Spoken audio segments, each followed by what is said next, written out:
Ya, halo guys, jumpa lagi bersama dengan saya. Kali ini kita akan membahas tentang informasi terbaru dari YouTube AdSense tentang pajak para YouTuber 24% hingga 20%. Jadi guys, sebelum kita terkena pajak tersebut, kita harus daftarkan AdSense kita, profil dari informasi pajak kita ke YouTube AdSense agar kita tidak terkena pajak 24%. Dan yang terkena pajak itu hanya YouTuber di Amerika Serikat atau viewer atau penonton yang ada di Amerika Serikat yang menonton video kita dan ada iklannya di sana. Jadi guys, untuk selanjutnya tonton langkah-langkahnya. Yang pertama, kita masuk ke Google AdSense ya, kita login ke Google AdSense kita. Setelah kita login, masuk ke menu pembayaran. Setelah masuk ke menu pembayaran, nanti di sana ada pemberitahuan kelola info pajak, ya. Kelola info pajak, tindakan diperlukan. Bagi semua kreator dan partner YouTube, kirimkan informasi pajak Anda untuk memastikan bahwa pajak yang berlaku pada pembayaran Anda telah akurat. Nah, kita klik aja kelola info pajak.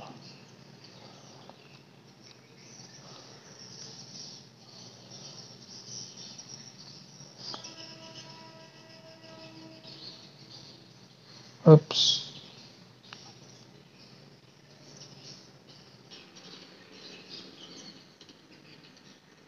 Untuk menerima pembayaran dari Google, pastikan Anda memberikan informasi pajak. Proses ini memerlukan beberapa menit.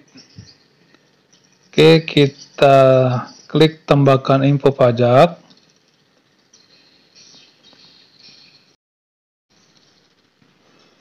Nah, setelah itu kita verifikasi terlebih dahulu ke akun YouTube kita.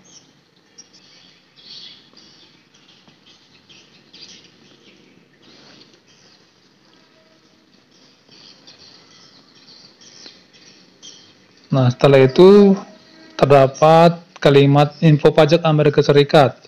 Untuk menemukan formulir pajak yang benar, harap jawab beberapa pertanyaan terlebih dahulu. Apa jenis akun pertugisagian perorangan, ya? Jangan non individu atau entitas, ini sepertinya akun bisnis atau perusahaannya. Kita pilih perorangan. Klik berikutnya. Apakah Anda warga negara atau penduduk Amerika Serikat? Nah, ini kita pilih tidak, ya, agar kita tidak terkena pajak Amerika Serikat. Kita pilih tidak. Berikutnya, nah di sini yang kita pilih, ya, pilihan formulir pajak WB-nya adalah W8BN yang paling atas, ya.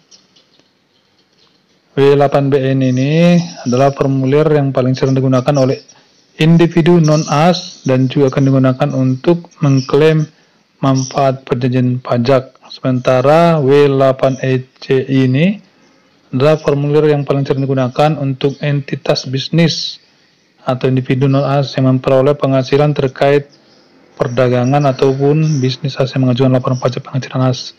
Jadi kita pilih W8BN, kemudian klik mulai formulir.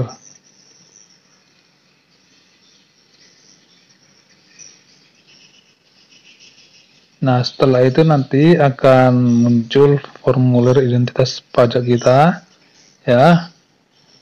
Akan muncul langsung nama sesuai dengan akun AdSense kita. Nama DBA bisnis kita kosongkan saja. Negara pengguna kita pilih, karena kita di Indonesia, kita pilih Indonesia. Kalau kalian di luar Indonesia, kalian pilih di luar Indonesia, ya. Ups, salah, bukan India tapi Indonesia. Oke, Kemudian nomor identitas wajib pajak TIN adalah nomor permohonan pajak yang diwajibkan oleh IRS untuk beberapa formulir pajak. Untuk TIN asing jangan sertakan identitas pribadi asing lainnya seperti nomor registrasi penduduk Korea. Jika mengklaim perjanjian, Anda wajib mencantumkan TIN asing. Nah, ini kita kosongkan saja ya guys. Ini NPWP, ini kita kosongkan saja TIN asing dan ITIN atau SSN atau SSNAS-nya. Ya, kita klik berikutnya. Nah, setelah itu kita isi alamat tinggal permanen. Kita centang dulu, kita di negara Indonesia, alamat baris pertama kita isi alamat rumah sesuai dengan KTP kita ya.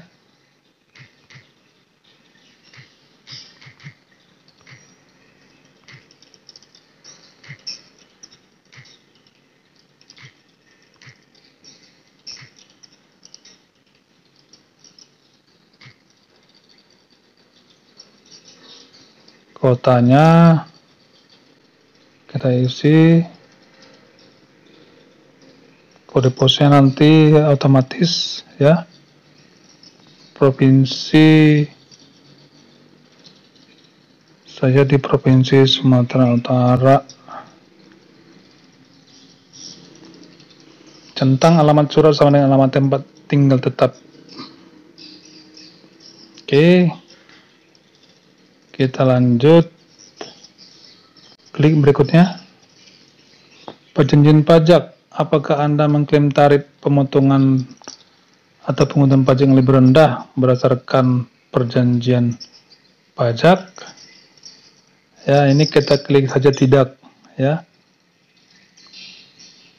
Karena kalau kita klik ya itu hanya bagi penduduk negara yang mengklaim perjanjian dengan AS.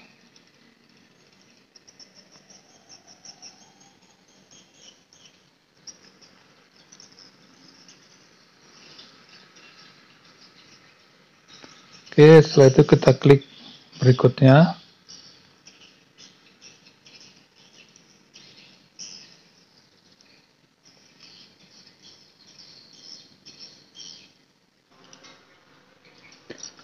Nah, setelah itu ini adalah pratinjau dokumen. Kita klik saja, saya menyatakan bahwa saya telah meninjau dokumen pajak yang dibuat.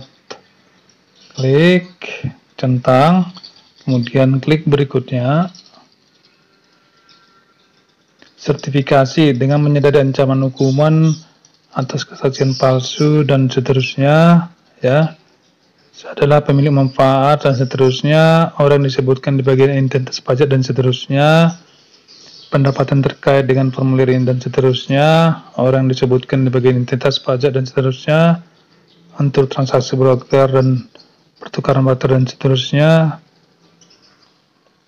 Nah, di sini tanda tangan Anda, kita tulis saja nama lengkap resmi kita ya. Saya Partogi Siagian. Apakah Anda orang yang tertera di bawah tanda tangan? Klik ya. Kemudian klik berikutnya.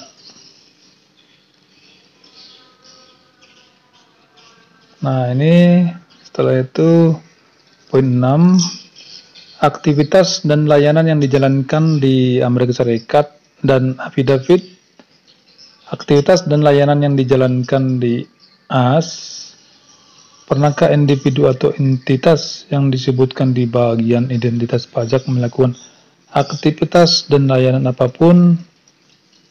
Google di AS. Ya, jika kita tidak pernah, kita klik atau kita centang tidak.